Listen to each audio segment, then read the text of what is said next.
हम किसी भी फसल से अच्छा मंडी थोक भाव लेना चाहते हैं तो इसके लिए सबसे जरूरी यह है कि आप किस समय पर उस फसल की बुआई करते हैं। जैसे फूल गोभी की फसल का हमें सबसे अच्छा मंडी थोक भाव अगस्त, सितंबर, अक्टूबर के महीने में मिलता है। यानी कि हमें अभी इस जुलाई के महीने में फूल गोभी की नर्सरी तैयार करना होगी। बारिश के सीजन में अगेती में फूल गोभी की नर्सरी किस तरह से तैयार करें, जानेंगे इस वीडियो में आगे।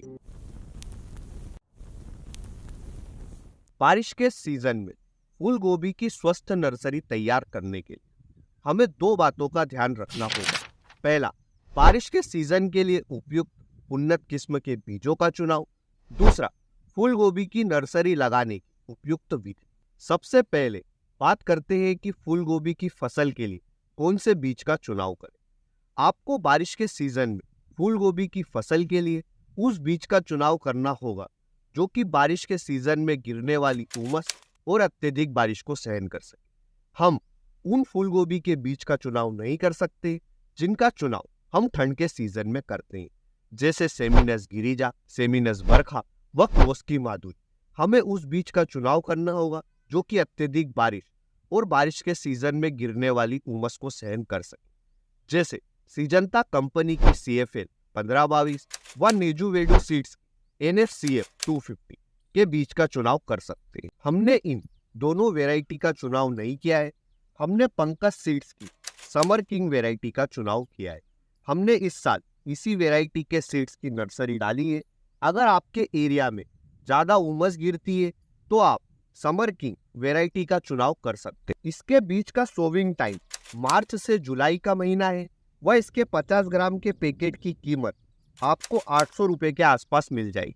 बीज के चुनाव के बाद में बात करते हैं कि बारिश के सीजन के लिए फूल गोभी की नर्सरी हम कौन सी विधि से लगाएं। बारिश के सीजन में फूल गोभी की नर्सरी हम दो विधियों से लगा सकते हैं। पहला, क्यारियों के माध्यम से, दूसरा प्रो ट्रे के माध्यम से।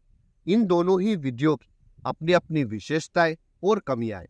हम एक एक करके इन विधियों के ऊपर डिटेल में चर्चा करते हैं। सबसे पहले बात करते हैं कि बारिश के सीजन में फूल गोभी की नर्सरी क्यारियों के माध्यम से किस तरह से लगाएं। हमने खुद ने क्यारियों के माध्यम से फूल गोभी की नर्सरी लगाई है।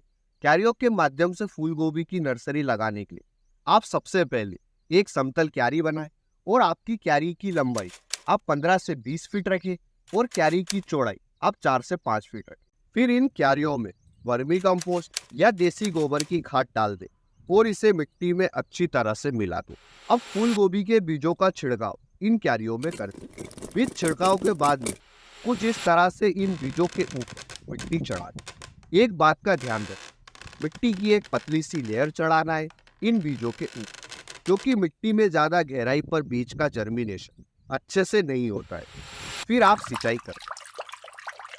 अभी तक वीडियो में हमने फूल गोभी की नर्सरी तैयार करने के लिए जितनी भी आपको जानकारी दी है, अगर यह अच्छी लगी है तो इस वीडियो को आप लाइक जरूर करें। हम इस वीडियो के ऊपर 1000 लाइक्स का टारगेट रखते हैं, तो फटाफट से लाइक करके टारगेट को कंप्लीट करें और ऐसे इंटरेस्टिंग वीडियो के लिए चैनल को सब्सक्राइब करें और बेल आइकन को जरूर दबाएं। अब हम बात करते हैं हमारी दूसरी विधि, प्रो ट्रे में कोकोपीट के माध्यम से। इस विधि के लिए हमें यहाँ 4 आइटम लगेंगे। पहला, प्रो ट्रे 104 होल वाली, दूसरा कोकोपीट, तीसरा वर्मी कंपोस्ट, चौथा पेरालाइट। सबसे पहले आप कोकोपीट को पानी से भरे टब में डुबा दें और जब कोकोपीट पूरे पानी को सोख ले तब इसमें से एक्स्ट्रा पानी हटाकर इसे सुखा लें। 5 केजी कोकोपीट में 1 किलो वर्मी कंपोस्ट, 1 किलो पेरालाइट मिलाएं और इन्हें अच्छी तरह से मिला दें।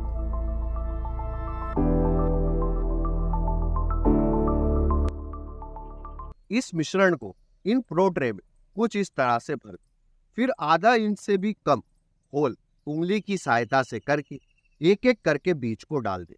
बीज डालने के बाद में इन बीजों के ऊपर कोकोपीट की एक पतली सी लेयर चढ़ा दें। अंत में स्प्रे पंप की मदद से सिंचाई कर। अब जानते हैं कि इन दोनों ही विधियों की क्या क्या विशेषताएं और कमियां हैं। जब हम क्यारियों के माध्यम से फूल गोभी या पत्ता गोभी की नर्सरी तैयार करते तो इसमें हमारी मेहनत कम लगती है प्रो ट्रे में नर्सरी तैयार करने की तुलना में। वहीं क्यारियों के माध्यम से नर्सरी तैयार करने पर हमें बीज का जर्मिनेशन 60% से लेकर 70% के आसपास देखने को मिलता है। वहीं जब हम प्रो ट्रे के माध्यम से नर्सरी लगाते हैं तो हमें बीज का जर्मिनेशन 90% से लेकर 95% के आसपास तक देखने को मिलता है। अगर ज्यादा बारिश होती है और इन क्यारियों में पानी जमा होता है तो आपकी फूल गोभी की नर्सरी खराब हो सकती है। पर जब आप कोकोपीट पे प्रो ट्रे के माध्यम से नर्सरी तैयार करते हैं तो ज्यादा बारिश होने पर आप उसे एक स्थान से उठाकर दूसरे सुरक्षित स्थान पर रख सकते हैं। बारिश के सीजन में कई दिनों तक लगातार बारिश होती है। ऐसे में हम फूल गोभी की नर्सरी का ट्रांसप्लांट खेत में नहीं कर पाते, तो हम जब क्यारियों के माध्यम से फूल गोभी की नर्सरी लगाते हैं तो हम इसे कई दिनों तक इन क्यारियों में रख सकते हैं।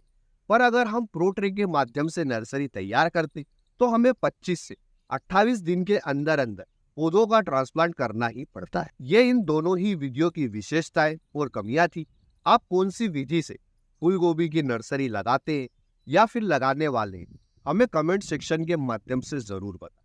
अब हम बात करते हैं कि जब हमारी फूल गोभी की नर्सरी ट्रांसप्लांटिंग के लिए तैयार हो जाती है तब हम फूल गोभी के पौधों का ट्रांसप्लांट खेत में किस तरह से करें। बारिश के सीजन में फूल गोभी के पौधों का ट्रांसप्लांट आप बेड बनाकर करें। ट्रैक्टर की सहायता से आप बेड का निर्माण करें।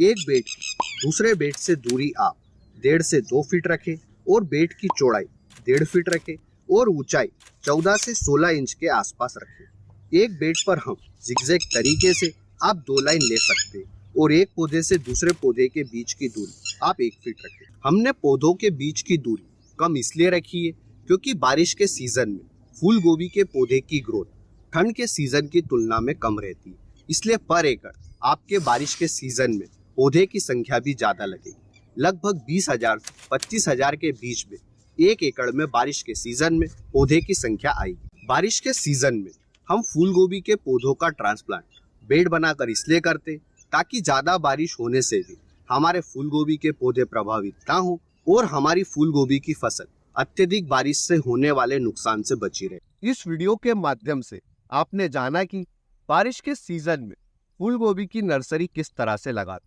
हमने खुद ने फूल गोभी की नर्सरी आज से 15 दिन पहले लगाई थी और 10 से 15 दिनों के बाद हम फूल गोभी के पौधों का ट्रांसप्लांट खेत में करेंगे, क्योंकि हमें भी फूल गोभी का सबसे अच्छा मंडी थोक भाव बारिश के सीजन में ही मिलता है। तो इस वीडियो में दी गई जानकारी अगर अच्छी लगी है तो वीडियो को ज्यादा से ज्यादा लाइक और शेयर करें। हमने इस वीडियो के ऊपर 1000 लाइक्स का टारगेट रखा है, तो लाइक करके टारगेट कंप्लीट करें। चैनल पर नए तो इसे सब्सक्राइब करें और बेल आइकन को दबाना ना भूलें। धन्यवाद किसान भाइयों। जय जवान जय किसान।